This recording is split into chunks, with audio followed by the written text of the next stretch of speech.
Hey, this is Thunder. I thought I would broach some light subjects today. War, sex, and religion.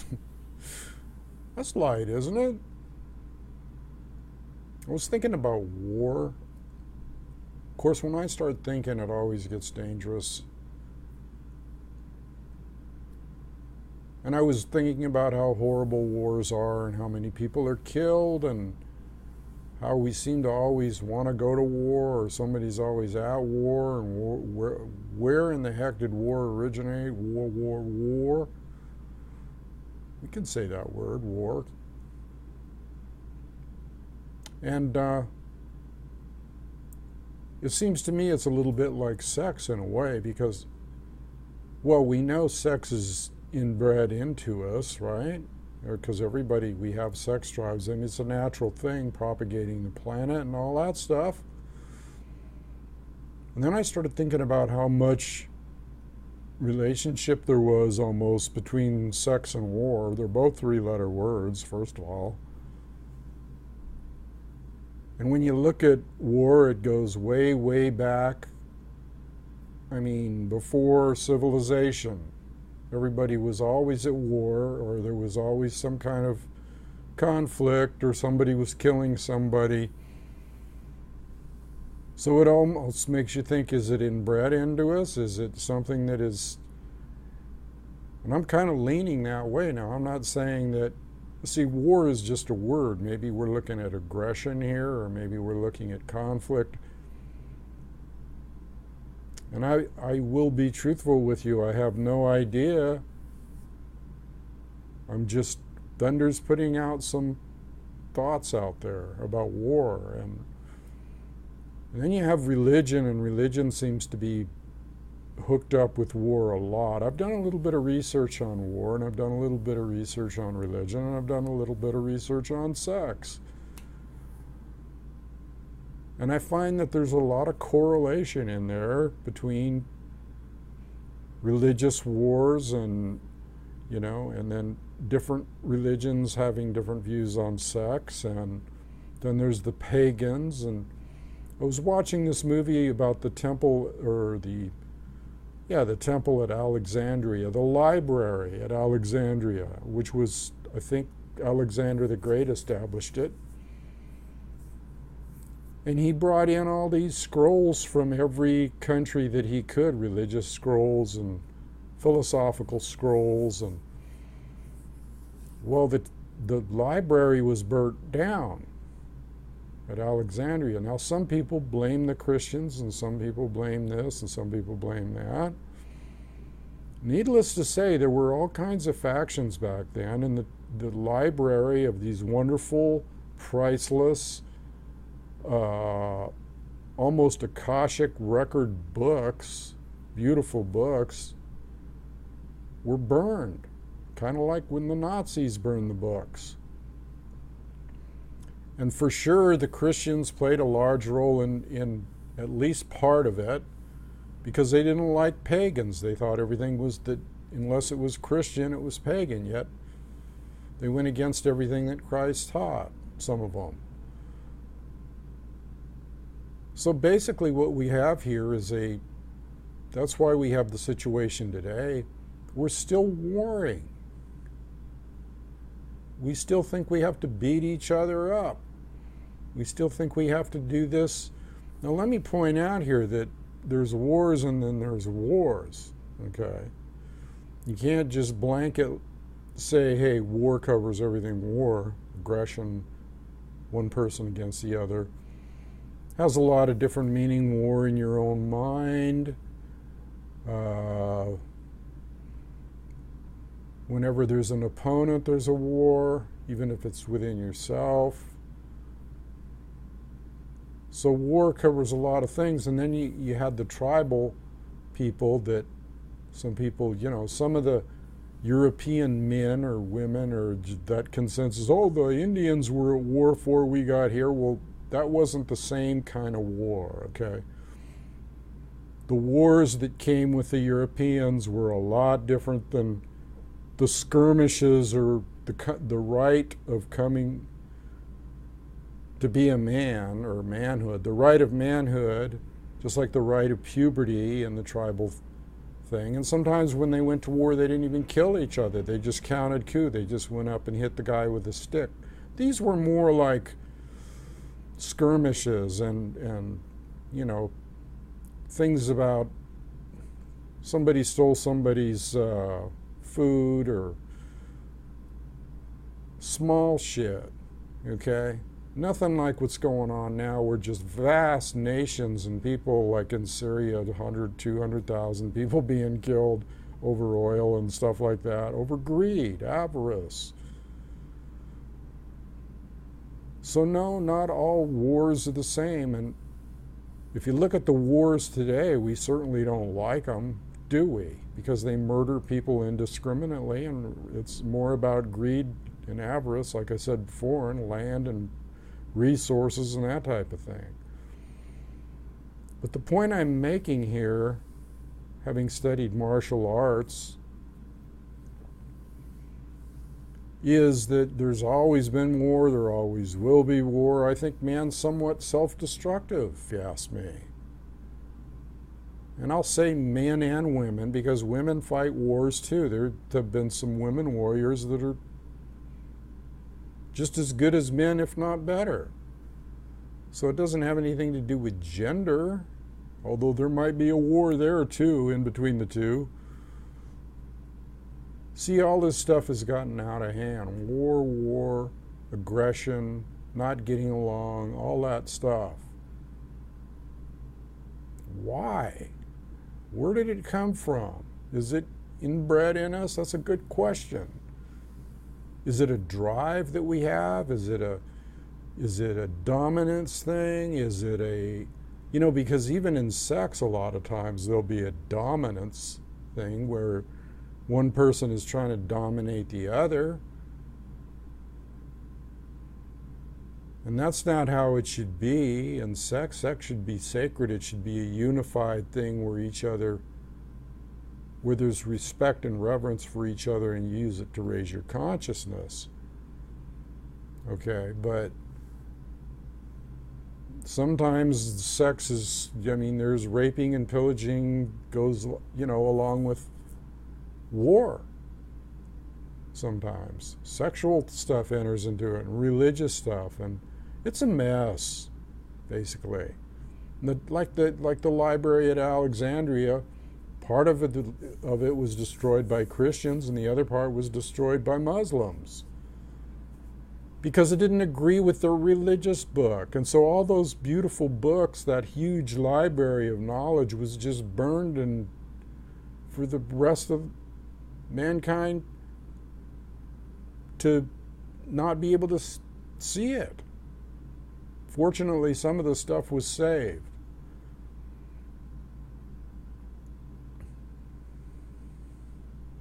Why do people fight? Why do people... And see, that's exactly why we have the profiling that we have today. Racial profiling, religious profiling, left and right profiling, financial profiling, all of the same stuff. It's all about a war, one against the other, divide and conquer, or I'm better than you, or this and that. It's really getting old, isn't it?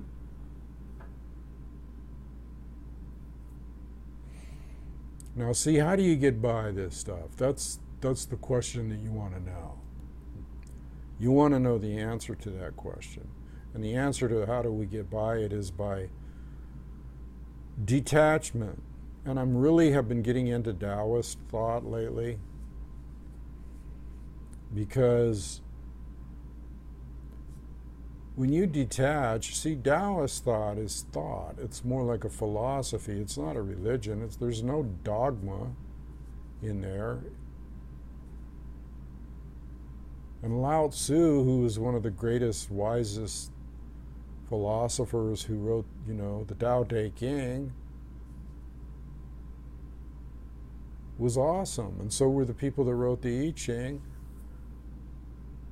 And it correlates with nature, and it correlates with, you know, the native outlook too. And it correlates with the land bridge and us being here because of the land bridge. Some people will argue with that. You can't argue with it. They have undisputable facts about it now. They found a skeleton. So anyway, the war thing is like, the reason I'm talking about it is because,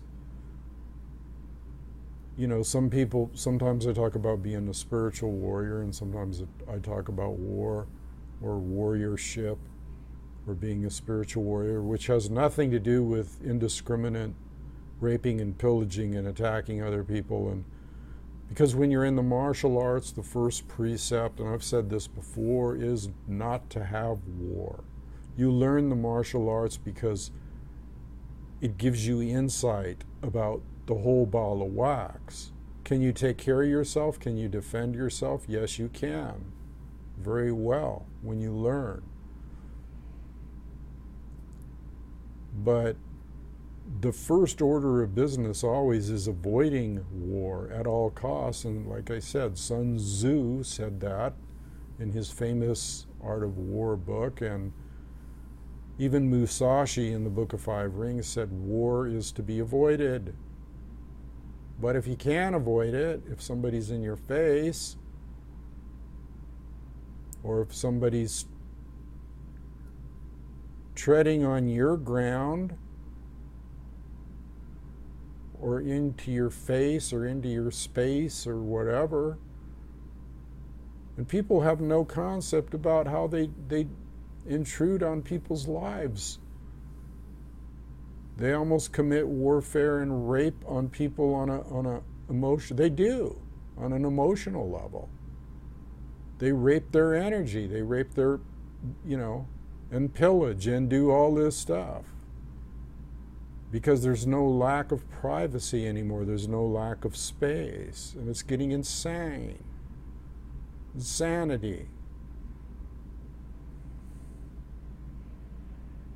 So you have to have a mind like water, Musha, and you got to just let this stuff roll off your back like water off a duck's back. You have to do that.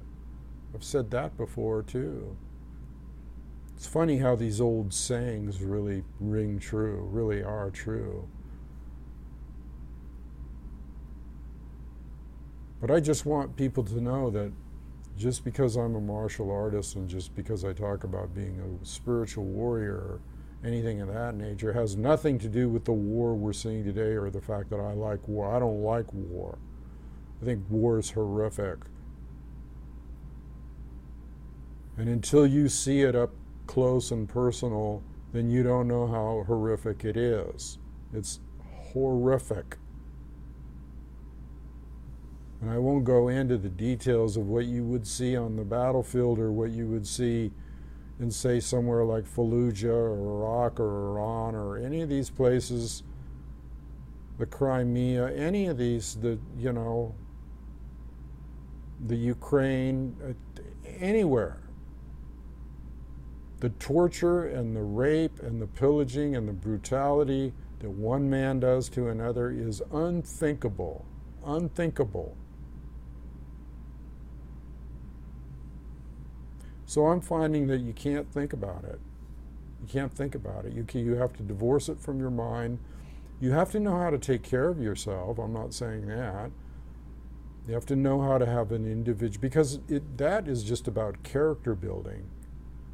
Anyway, when you learn the martial arts, it's about building your character and about building your, and some of it involves energy and energy exercises and consciousness raising and all kinds of things. Just like meditation and tantra with sex involves consciousness raising. So it's good to know, and it's good to study strategy, and it's good to know about war as much as any battlefield general would know about it, because then you can see what's being perpetrated upon you. And war is, like I said, it comes in all kinds of shapes, colors, sizes. It can be a war, it can be a mental war against us, it can be a physical war, it can be a war of minds, a war of thought, a war of spirituality.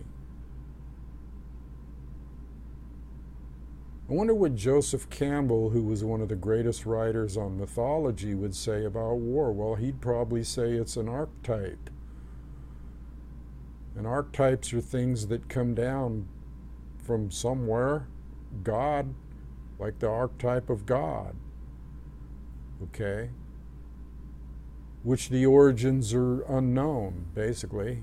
Look up God in the dictionary. Everybody has a God, okay? And it's a funny thing that when people go to war, well, there's two really disparities. The first thing is there might be a guy that calls himself a Christian in one country and a guy that calls himself a Christian in another, warring with each other, violating their own thou shalt not kill thing.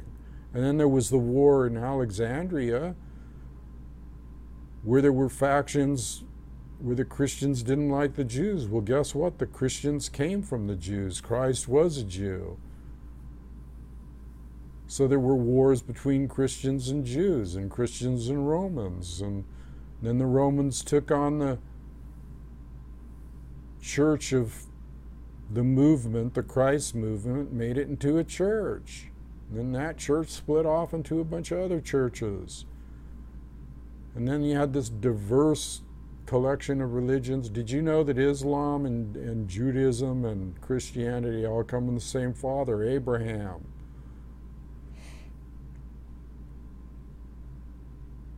People don't know this, see?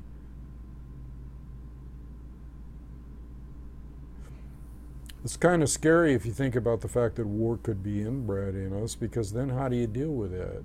And where did it come from? Like I was saying before, Joseph Campbell talked about mythology and archetypes, and we see this in every culture, man. I mean, every culture has it. I'm not saying I have the answers. I'm not saying that at all.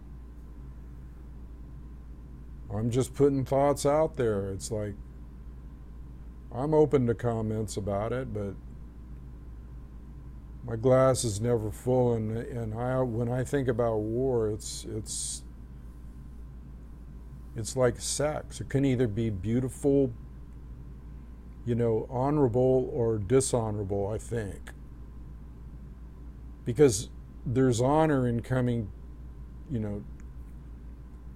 the practice in the tribes of coming to manhood, and it really wasn't about taking land and dominating people and all that kind of stuff. It wasn't about that at all. At all. That didn't happen till the European man came over here. For the most part, it was pretty peaceful.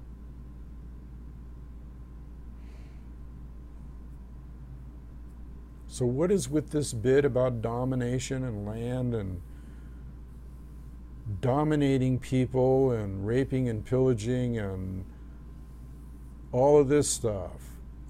Where did that come from? And it's really funny because you see things in the Bible about Yahweh and stuff like that, exacting vengeance. And I mean, the Bible really actually perpetrates war in a lot of ways. And I've talked about this before, too. But it's not just limited to the Bible. It's all races and religions and belief systems. War has always been there. So the point I'm trying to make is, where did it come from? If it came from somewhere on high, who's sending it down here? And who, the same person that sent the archetype of God, or the same person that... What is this all about here? Why do we have to have war? Why do we have to have strife? I'm really into detachment from it. I'm really into us detaching in a Taoist, Zen-like manner through meditation and other means.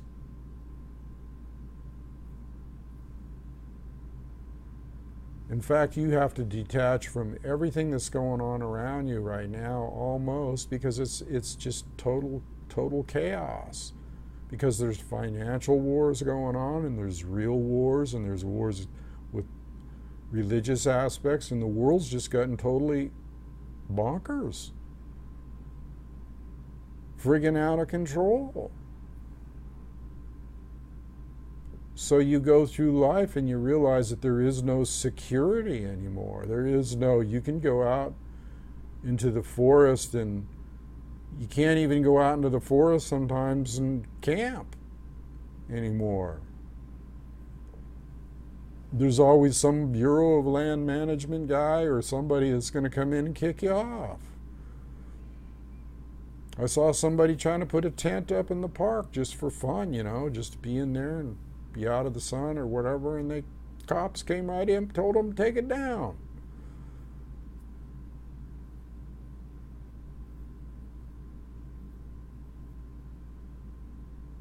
I think that we need to think about where this all came from. I'm going to do some more research on it. I've been doing, but as far as they know, nobody really knows where war came from. Well, we know where sex came from. All we got to do is look down there, and yeah, that's where that comes from. And we have that drive, although even though we have that drive, many people say, oh, that's, you know, it's taboo. Sex is taboo in a lot of areas. And there's wars with that. Oh, you shouldn't do this and you should do that and blah, blah, blah. Oh, and the Bible has all kinds of things about sex in it. You want to get a real education? Just read parts of it. Whew. There's some stuff in there that's spicy. Believe me. So what's the answer here with the war thing and what's going on right now, and where is it coming from, and why do we do it? Why are we destroying the planet? Why are we self-destructive? Why is man self-destructive? Because war is self-destruction. War is hurting one another. We are all one. Mitaku ye o yasin. We are all one, right? Excuse me.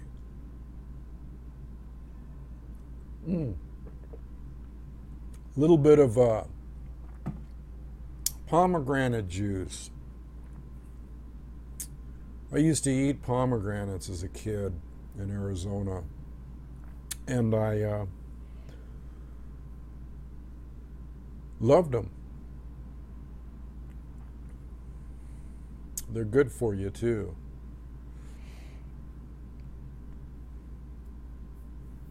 I don't know, it all gets rather confusing, and there's just no real answer to where war came from. I mean, I've looked it up, I've studied it, I tried to trace it back. They don't know. Of course, the Bible says the war started in the Garden of Eden. But trust me, there was, I mean, you know, the Sumerians were around long before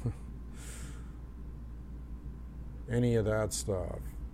And there was war then, and there was the first caveman, Ugg, probably hit the other guy in the head because he stole his woman or whatever.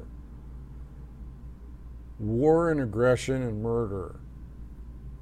Why can't we just have love and peace? And why does man feel like he has to dominate something, either land, another person, whatever? That's what causes all the problems in the world today. Every problem we have stems from sex wars, religious wars, or wars. One of the just wars, land wars.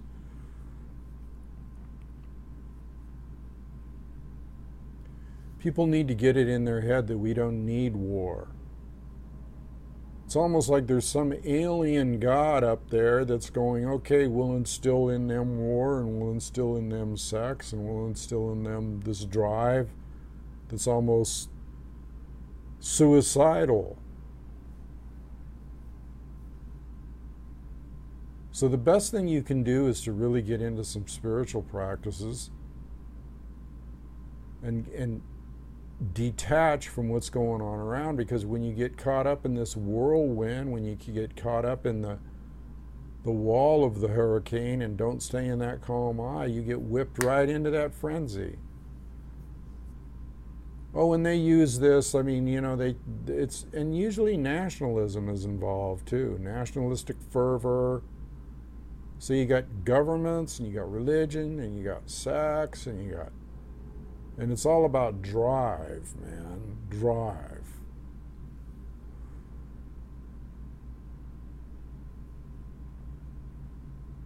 So it shouldn't be so much about drive as just consciousness raising, you know, using the energy that's perpetuated or propagated, or what's the word I'm looking for? Inbred, whatever, using that energy for purposes of consciousness raising. Okay? But there's always the argument that war feels good on some level. You know, some people say that, and in a way, like when I get out in the park and I'm doing martial arts and I'm working out with somebody, the energy's flowing and it does feel good. It does feel good to do. So I mean, I suspect somewhere that this has something to do with, if it's inbred, it has something to do with some kind of rite of manhood, just like the puberty ceremony, the rite of coming to the age of being a woman. And, you know, the man has a thing, the hunter-gatherer thing. I think I'm hitting on something here about that. But it's been distorted. I guess that's what I'm trying to say. The bottom line is somehow war doesn't have to be bad. It can be channeled in other ways. It doesn't have to necessarily be nonsensical and inhumane, and of course those are all just words too. So here we are in the illusion. Isn't it fun? So we have to learn how to deal with it, and we have to learn how to get into our spiritual practices. Meditation, yoga. Yoga actually means oneness with the universe, or oneness with a higher power, or yoga between two people is tantra, or sacred sex, or union. I'm about love, not war. Although I can fight. It's something that you just dread. You don't really want to beat up somebody or take their life if they attack you. But somehow knowing about it gives you a protection against it, because you have to know your enemy and know yourself. This is a really, really interesting subject to me. All three of these things just, I don't know, just came to me, just correlated, you know, how all these things kind of mesh together and how they're used. And it's like, well, what kind of vibe is permeating the atmosphere right now? Well, it's pretty intense. Wars are at a high pitch, financial wars, real wars, wars with the planet warring with us, or reacting to us. It doesn't probably war at all. It probably just throws us off its back, Mother Earth, if we get out of line.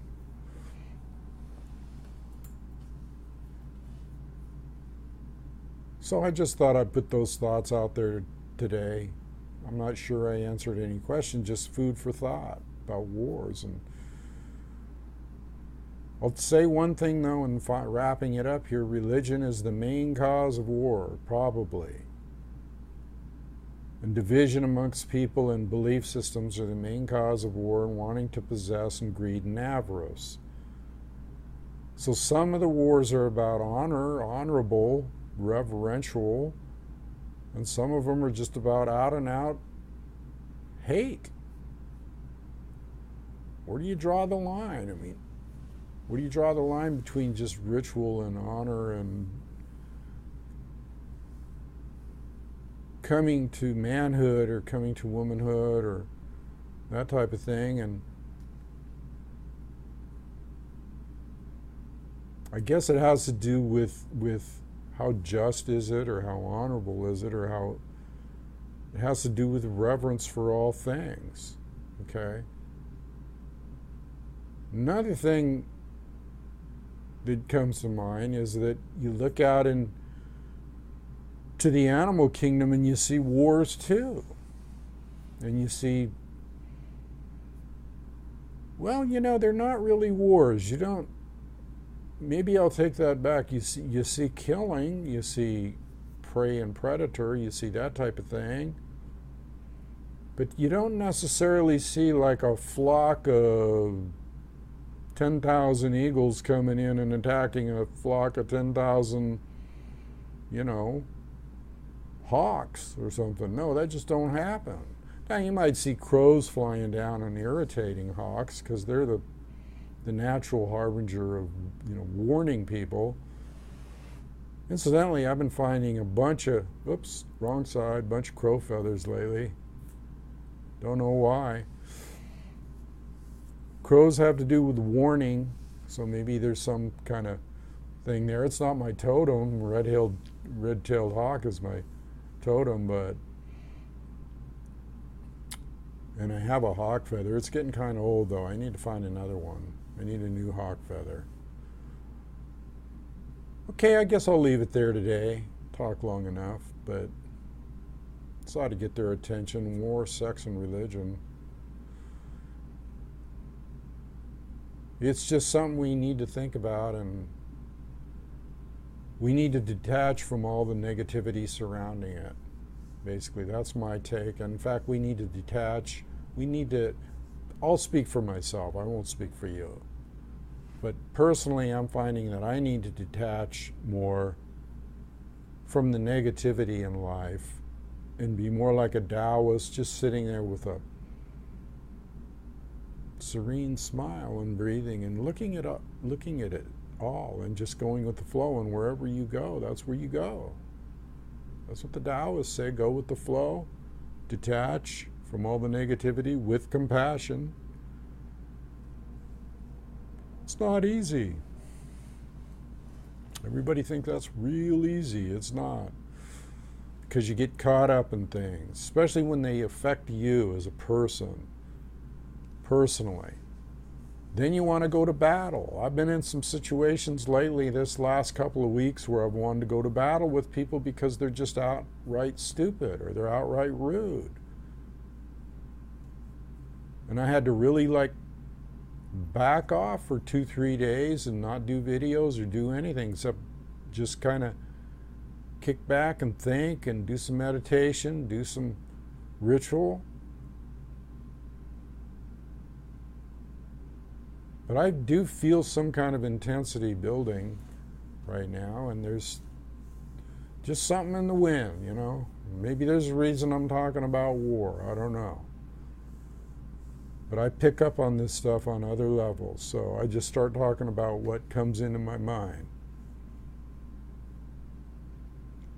But you need to protect yourself on a spiritual level and on a physical level, on all 3 levels. Okay, I'll leave it there today. This is Thunder. I'm with the Campfire Council, and we're working on that, but that's another war too with, and I don't want it to be, believe me, but dealing with the bureaucracy. But we are established, we are a nonprofit, and we are moving along. It's just that, like I said before, there's 3 steps forward, 2 steps back. And there's always somebody out there that wants to put roadblocks or wants to war with you. And so you have to learn how to put all the ancient precepts to work, Sun Tzu and Musashi's Book of 5 Rings and all that, and just kind of back off sometimes.